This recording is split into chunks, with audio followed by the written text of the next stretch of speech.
Hey strategists, I don't know who needs to hear this today, but this one's going to be a little bit different to my normal episodes. And the reason being, today, the day that this podcast is being released, is my 50th birthday. And to celebrate this, I want to actually talk about one of my processes involved in the power of stepping outside of your business. Now, most of the time when you hear someone talking about stepping outside their business, it's going to be for the reasons around mental health.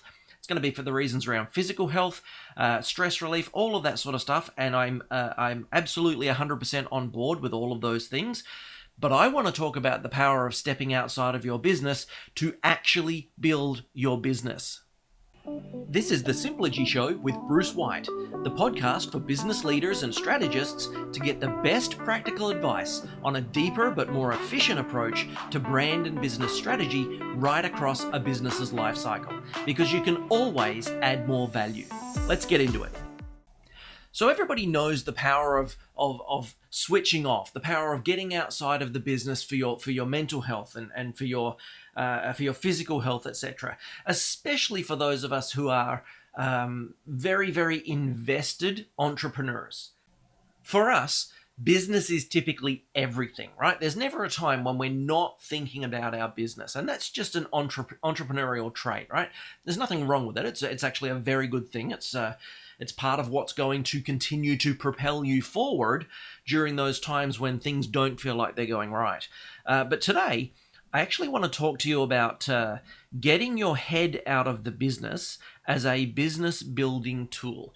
So this actually comes back down to a fairly difficult to explain concept based in the difference between the head and the heart for decision making, or another way to put it is the ego and the intuition for decision making.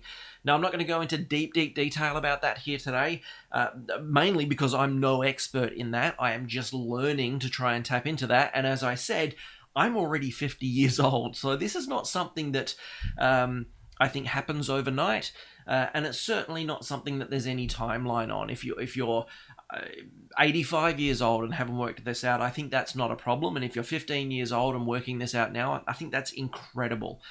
So basically, the head and the heart, or the ego and the intuition, is the difference between using everything that we know and letting our brain make our decisions for us, versus allowing the subconscious to take over. Versus, some people talk about this as the universe stepping in. They'll talk about it from a spirituality perspective.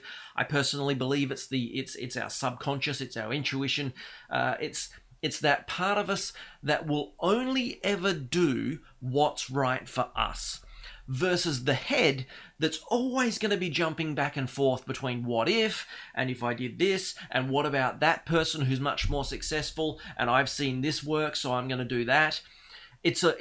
There is actually a very direct line between the intuition and finding your true purpose. If you don't allow the heart or the intuition to do its work, to offer up to you what is right for you, what is best for you, if you just follow the head, you'll be following outside influences. And the head will, most of the time, I would say, possibly even all of the time, lead you down the wrong path. If you don't allow the intuition to be part of it. Now, I know that's a really, really big, heavy concept to try and wrap your head around, and that's totally okay. You could spend decades trying to become an expert on this and never actually fully harness it, because guess what you're using when you're doing all that study is your head. And you've got to get that out of the way in order to allow the intuition, get the ego out the way to allow the intuition, or to allow the heart to actually deliver you the answers that are already there for you, that will help you to take the next steps, that will help you, that will deliver up to you the right next steps for you. So that all sounds very fancy and flowery and stuff like that, but how the hell do you do that? Well, realistically, this is actually not a difficult process to do on the surface. It's just a really difficult process to do on the regular, and it's a really difficult process to commit to and accept without actually sort of feeling it happen, because we're all born skeptical when we start hearing about this stuff.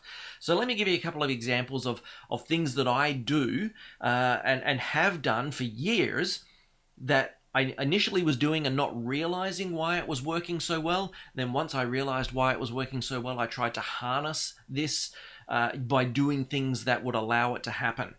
So what I used to do without realizing why it worked was when we lived out east, when we operated our business out in the eastern side of North America, my wife and I would often go for drives. We lived in a small city that was surrounded by rural areas, and so we could get in the car and we could go for really nice long drives. We never really put two and two together on why it was working, but we would have our most incredible business decision-making discussions in the car on those drives. And the reason was, you've got something else occupying your headspace. For the driver, and I often found that because I was driving, I was the one initiating the thinking, but I wasn't initiating it from my head. My head was focused on driving. My head was focused on keeping us alive, doing all of the responsible things that you have to do when you're behind the wheel, which allowed my subconscious to go ahead and do its thing. And so we might be driving along for 15, 20 minutes in silence, and then this idea will float out of the ether, and I'll say, what do you think of this? And that starts the conversation. And I think that's probably the best example I can give you to say this is why it happens, is because when you're doing that driving, something else is occupying your headspace. And that's really important to understand as part of the process, because in order to get your head, your ego out of the way and allow your heart or your intuition or your subconscious or whatever you want to think of it as to actually do the work and deliver that to you, you can't just say, I'm going to switch my head off. That just doesn't work. You have to give it something else to do. And so this is part of the power behind meditation. When you hear of people meditating and coming up with these spiritual enlightenments, etc., realistically what that is giving the head something to do, focusing on the chant, focusing on the meditation, so that the real heavy lifting can actually be done by the intuition or the heart, etc. So that's what I used to do, was I used to go driving.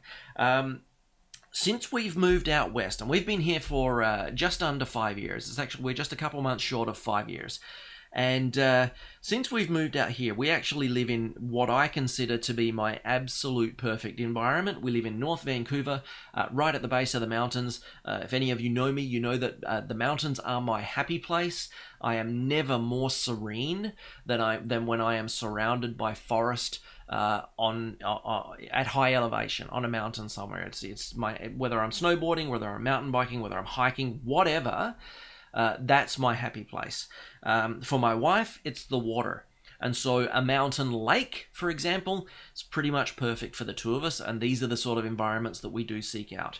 So when we moved out here, one of the things I did to integrate into the community and to find new friends and just sort of plant roots here was I joined a local Muay Thai gym.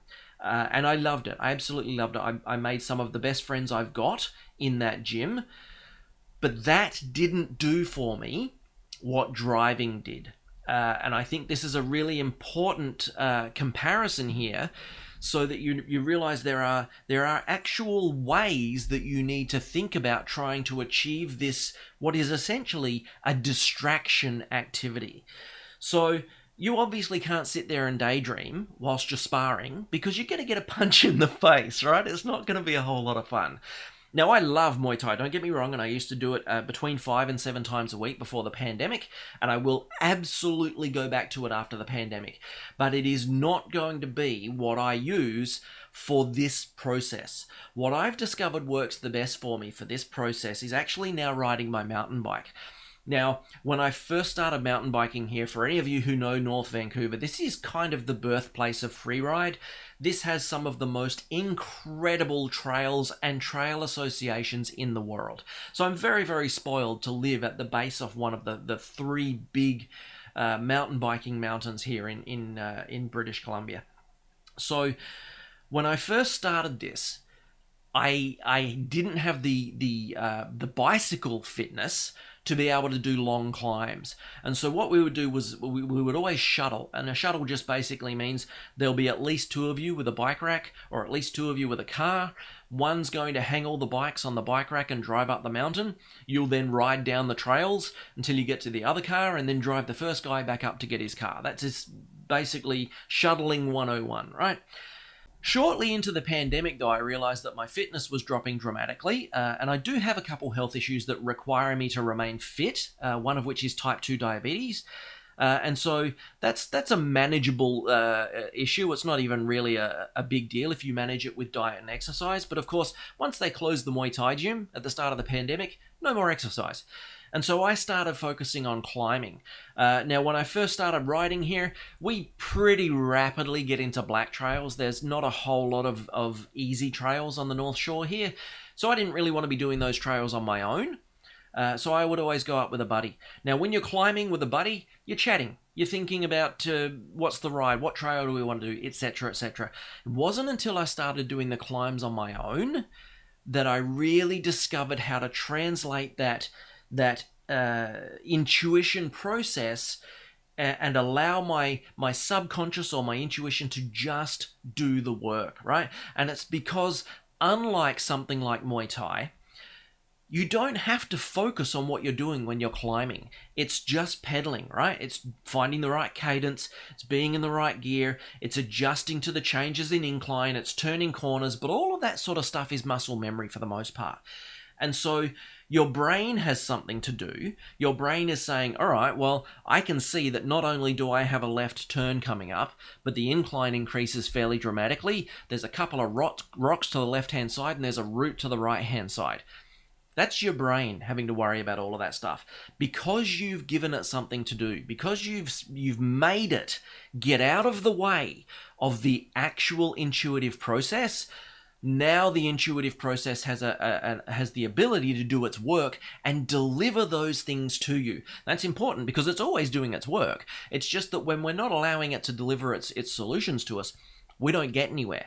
Now, to put this in perspective, we've actually had a lot of changes in our business in the last 6 months. Without going into deep detail, we have been in business since 2008. We have been specializing in brand strategy since 2012. And then in 2020, we launched an educational platform to teach aspiring strategists all of our processes. We do all of our strategy in sprint format. And we teach our sprints to aspiring strategists. That was in 2020. We actually began building in 2019. We actually launched in 2020. And what we've discovered since we launched is that approximately 30 to 40% of each side of the business, so the professional services side where we offer strategy to businesses, and the educational platform where we teach strategy to aspiring strategists, at least 30 to 40% of the inquiries we would get through each platform was actually for the other platform. So we would have aspiring strategists who would contact us and ask if we could run strategy for them or for one of their clients. And then on the other side, in the professional services firm, we would have people contacting us there saying, can you teach me how to do this? So what we've done just recently is we've merged the two platforms into one new brand, which is called Simplogy, as you will know because this podcast is the Simplogy Show, right? So Simplogy now serves both of those audiences, and obviously we serve them in different ways. The Brand Sprint Academy brand, which is where we teach our processes to aspiring strategists, still exists. It's just that Simplogy is kind of the umbrella brand. So that was one big change that we made.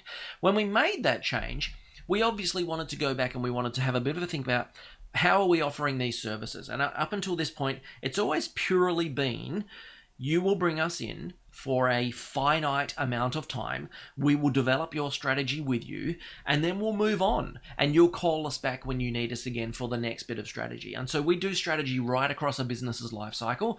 For any of you who don't know, you can go to simplogy.com, you can have a look at that. But when I say strategy right across a business's life cycle, we essentially hit 5 different aspects of strategy. So brand, product, audience, messaging, and naming. And so there's always a time in a business's life cycle when they will need one or more of these pieces of strategy, and so we build that relationship. As a part of relaunching, if you like, or of launching this new umbrella brand, we went back and we revisited the way we offer strategy to our professional services clients, and we've added in 2 new programs. We've added in the Fractional Strategist program, which is essentially a way for leaders and entrepreneurs to bring in a strategy director without a full-time strategy director's wage, and without all of the benefits and all of the stuff that would be required to bring in a full-time strategist. And then, as a part of developing that, we also launched a strategic mentor program, which is a way for the much smaller businesses, the 1 to 5 person, either the very, very early stage businesses, the very small businesses, or the startups, to bring in a strategist without being able to step up to that fractional strategist model, which is a bigger investment in both financial and time, right? Where do you think that the understanding and the idea for those new programs came from? It came during a 20-minute climb on the way up a trail called Old Buck Trail, which is not far from me here on Mount Seymour. So I discovered that obviously when I'm coming down the mountain, when I'm riding these trails here, that's not the time to be daydreaming. But I discovered that when I'm doing the climbs, when I've got something else occupying my mind and the intuition can take over, all sorts of new ideas are allowed to come into my mind. And this last probably 3 months has actually been the most positive change that we've had in our business since we decided to launch the Brand Sprint Academy in 2019. And I don't see this slowing down. Every time I go out for a ride now, and I've reached a point where I pretty much refuse to shuttle unless I'm going right up to the ski resort at the top of the mountain and coming down from there. I pretty much refuse to shuttle on the mountain bike. I will ride up, and I won't ride up with friends. And I've found that allows my brain to do the intuitive process that I need it to do to deliver me all of the insights for my next steps. Now, obviously, there's a few things you need to keep in mind. You want a way to remember what your brain is telling you, or what your intuition is telling you once you move your brain out the way. I typically will take some notes. I like to arrive at the trailhead 5 or 10 minutes before my buddy, and I'll take some notes in my phone, and I'll save that for when I get back. You can do the same thing with driving, right? If you go for a drive, don't let your brain take over. Your brain's busy. Your brain's got other stuff to do when you're behind the wheel of a car. Please take this seriously. Not enough people do anymore. If you're driving, you have a responsibility to yourself and everyone else on the road to keep them and you alive.